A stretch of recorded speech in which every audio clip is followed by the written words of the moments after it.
वो कौन सी चीज है जिसकी वजह से बीजेपी आपको लगता है छत्तीसगढ़, राजस्थान, एमपी जीत गई? हैं? ये क्या हो गया?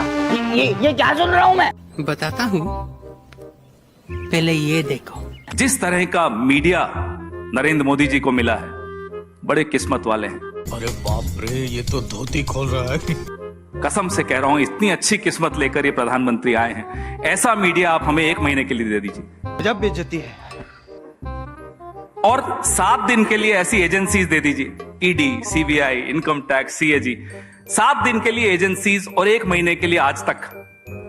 तो यही मांग रहे हैं आपसे। लवणेन भोज्यम। का सारा दोष आप मीडिया पे मर दें। आपको दोष नहीं दे रहा, मैं तो श्रेय दे रहा हूं। नहीं, आप गलत कर रहे हैं। आप श्रेय लीजिए।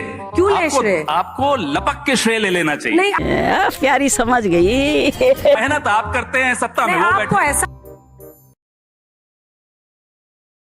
और जिस व्यक्ति ने मारा महात्मा नाथुराम गोडसे जी भागे नहीं वहां से।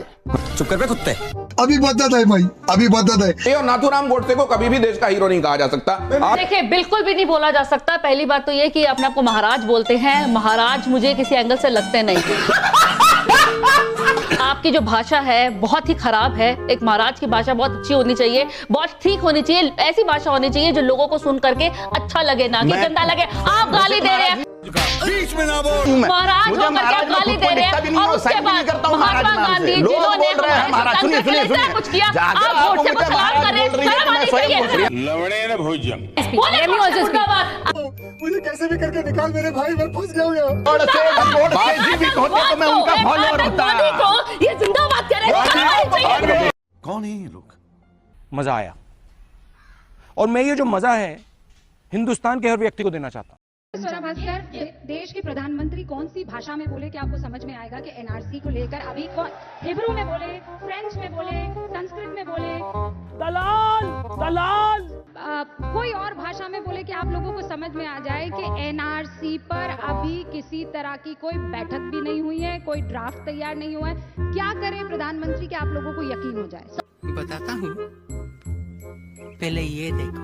सबसे पहले तो देश के प्रधानमंत्री पता नहीं कौन सी भाषा, शायद गुजराती में, अपने गृह मंत्री को समझा ले कि एनआरसी पे कोई बात नहीं हुई है। क्योंकि गृह मंत्री साहब और गृह मंत्रालय 9 या 10 बार बोल चुका है कि एनआरसी होने वाला है पूरे देश में। हिंदुस्तान की सिटीजन है, वो आपके भी गृह मंत्री हैं।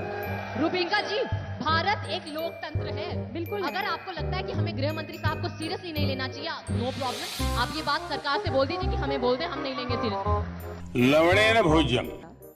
एपीजे अब्दुल कलाम ने देश की सेवा करी। बोल।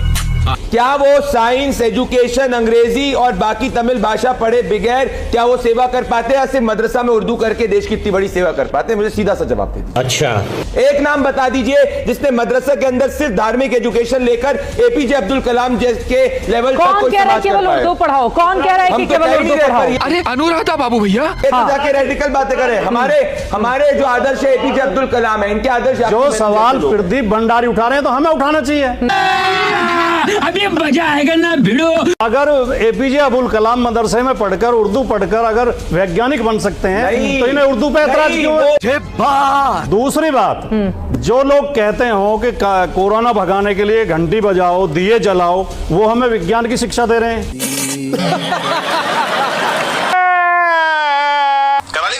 पहले एक एक करके काम गिने। पहला काम गिनाइए। पहला 370। आप जम्मू कश्मीर में रहते हैं? नहीं, मैं सुनते रहिएगा। भारत में रहता हूँ। कहाँ रहते हैं? भारत में। तो भारत में जम्मू कश्मीर नहीं है भाई। ये गोदी मीडिया के एक पत्रकार महोदय बोल रहे हैं राम मंदिर। अच्छा, मतलब राम मंदिर। हाँ, सपना था। सपना भी कराऊंगा पूरा, आप कर जाइए। अगर एक बात आप मुझे बताइए, कल को अगर मीडिया ये कहेगी कि ये गोबर नहीं च्यवनप्राश है, तो आप चाट लेंगे? मोदी देखिए, कहा जाता अंधभक्त। अंधभक्त कहेंगे या समर्थक कहेंगे? किसे अंधभक्त है? अंधभक्ति में लीन है। गाय के बच्चे को भी इतना पता है कि माँ का दूध पीऊंगा तो ताकत आएगी। ये बड़ी अच्छी बात कही है, इसलिए वो अपनी माँ का दूध पीता है। लेकिन इन्हें अंधभक्तों को इतना नहीं पता, ये गाय का गौमूत्र और गोबर खा रहे हैं।